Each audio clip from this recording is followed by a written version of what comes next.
Madame, si votre question c'est qu'est-ce qui s'est passé en 2020, notamment au stade de Houphouët-Boigny, je vous dis, oui. J'ai dérapé au stade de Houphouët-Boigny, et je le Très dis. bien. J'ai dérapé. Je termine. J'ai dérapé. Ouais. Je regrette d'avoir dérapé. Parce que d'abord, ce n'est pas mon tempérament, c'est vraiment l'exception qui confirme la règle. Et puis, j'aurais dû garder le contact avec le président et lui dire à lui ce que je reprochais à l'époque. Mais je voudrais qu'on fasse la part entre le gouvernement et le RHDP. Parce que j'ai quitté le gouvernement effectivement en mars 2020. J'aurais dû garder le contact et le lui dire. Vous voyez, je ne vais pas aujourd'hui accabler pour atténuer ma responsabilité dans ce que j'ai fait. C'est cela. Surtout pas. Le linge sale se lave en famille. Le linge sale, on l'a lavé. J'ai vu le président en juillet 2021. Nous nous sommes longuement expliqués, nous nous sommes compris. Je n'aurais jamais dû faire ce que j'ai fait au stade de Houphouët-Boigny, jamais. Ça ne se refera plus jamais. Le président m'a réouvert la porte et je l'en remercie. Et à chaque fois que j'aurai quelque chose à faire ou à dire, je le lui dirai comme je l'ai toujours fait. J'ai toujours dit au président ce que j'ai à lui dire. Je lui ai toujours dit la vérité. Je n'ai jamais menti au président Ouattara. Jamais.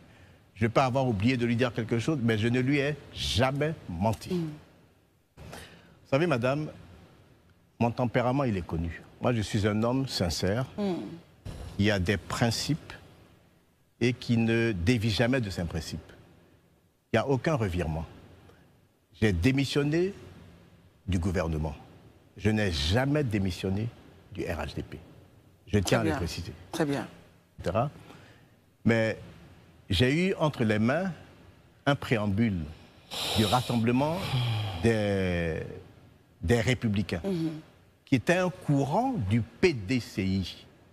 Et c'est Mel qui vous a remis ce document Je l'ai eu entre les mains. Mel m'a dit oui, effectivement, Marcel. Je confirme. Okay. C'est bien notre courant. C'est un peu la tendance des rénovateurs à l'époque, etc. Le rassemblement des Républicains. Et j'avais le préambule que j'ai lu et qui m'a séduit. On a échangé. Et il m'a dit, Marcel, le vrai patron de ça, c'est Jenny Kobina. Je l'appelle, c'est mon adjoint à la mairie de Cocody, va le voir. Il appelle Jenny, et Jenny lui dit, non, non, il peut venir. Je ne connaissais pas Jenny Kobina personnellement. Je vais voir Jenny à la mairie de Cocody. Et on parle. Il me dit, ah non, vous savez, moi j'ai de l'admiration pour ce monsieur.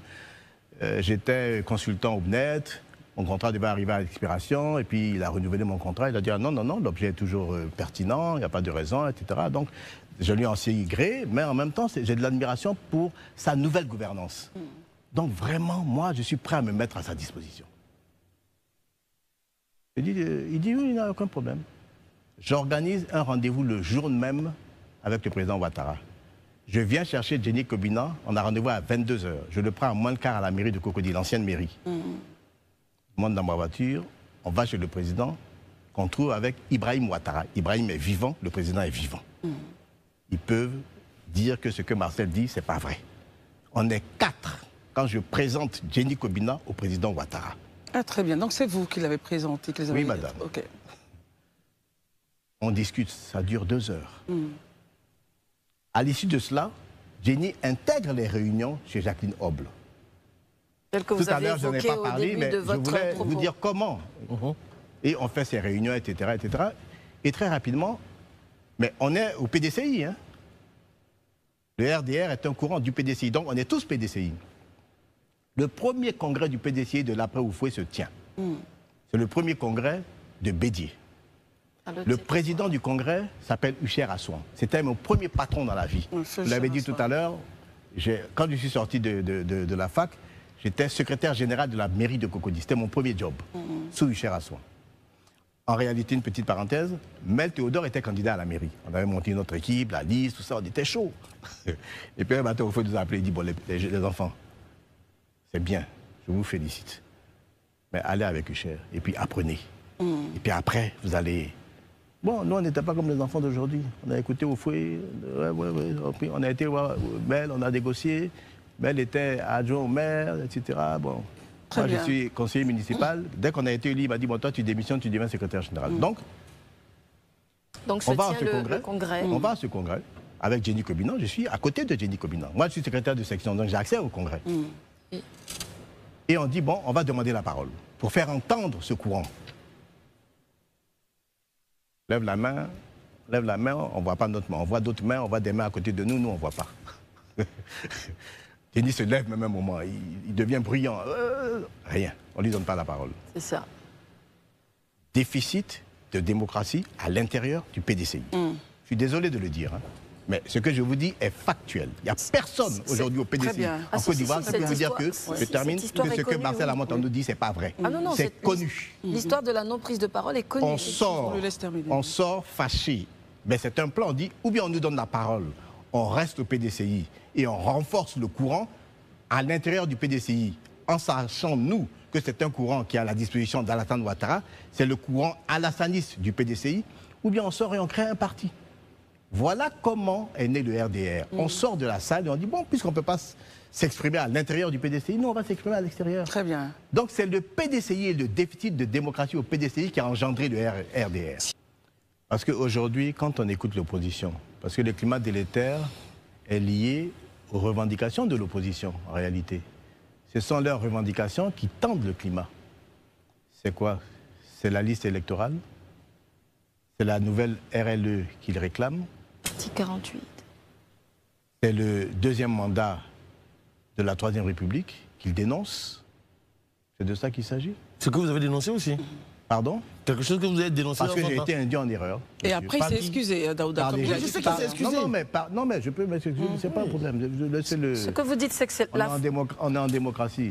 J'ai été induit en erreur par des juristes. Mais je peux vous démontrer en quoi le président a le droit de faire un nouveau mandat. Tout de suite, c'est pas long. Hein? Allez-y. Voilà. Vous avez une voiture. Elle a 10 ans. Elle a 100 000 km. Elle vous fatigue. 1, 2, 3, elle va en révision. 1, 2, 3, elle va en révision. Quand elle va en révision, changez une pièce, ou bien on vous dit on peut la réparer, vous réparez. Et puis au bout d'un certain temps, vous en avez assez de cette voiture. Vous avez fait 3, 4 révisions. Vous dites, là j'ai un peu d'argent, je vais vendre cette voiture, ajouter l'argent et acheter une nouvelle voiture. Quand vous achetez la nouvelle voiture, les 100 000 km là, on ne les prend pas pour ajouter sur les 0 km de la nouvelle voiture. Non. On est d'accord? D'accord. C'est une nouvelle voiture. La Constitution, c'est la même chose. Il y a eu 4 révisions constitutionnelles. 4. 2 sous Gbagbo. En 2005, Gbagbo, c'est juin et juillet 2005. Il fait 2 révisions. 2 sous Ouattara. En juin et novembre 2014, avant le référendum. Le référendum qui est de 2016, je crois, qui est post-élection 2015. Mais ce sont des révisions. On est toujours dans la Deuxième République. C'est comme la voiture. À un moment donné, on a fait 4 révisions. Et il faut toujours toucher maintenant à des choses plus fondamentales, au fondement de la Constitution. À ce moment-là, on dit, non, écoutez, là, on va faire une nouvelle Constitution. Les révisions, on n'a pas soumis à référendum. Mais la nouvelle Constitution, on a 2 possibilités. Soit le référendum, soit les 2 chambres réunies en congrès.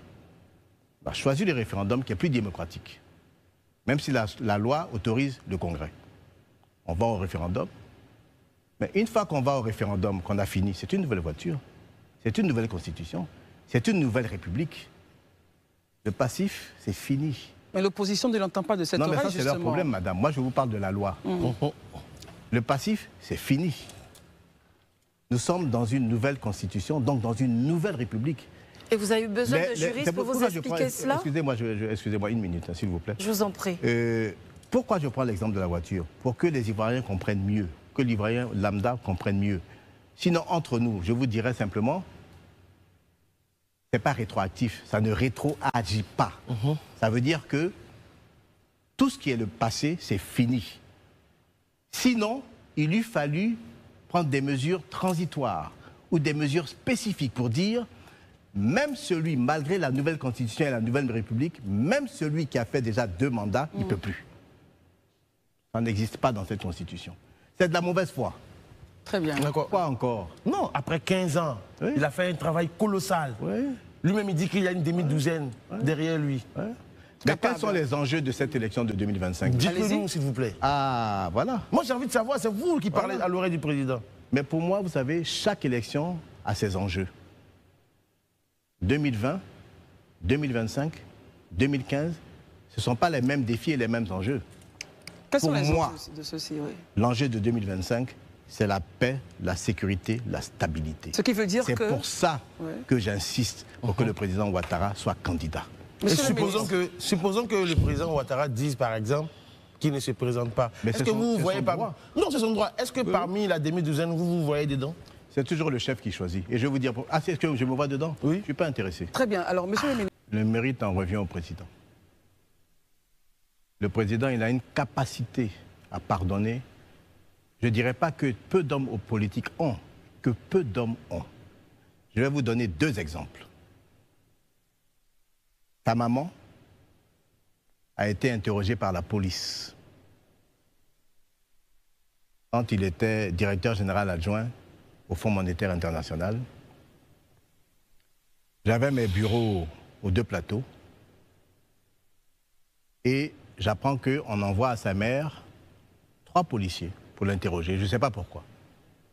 Je fonce, je suis à 5 minutes. J'arrive, la maman est seule sur la terrasse. J'arrive avant les policiers, je les accueille. Et je demande à assister à l'interrogatoire pour être juste à côté d'elle et qu'elle ait une présence familière à ses côtés. Parce que j'étais familier de la maman. Il refuse.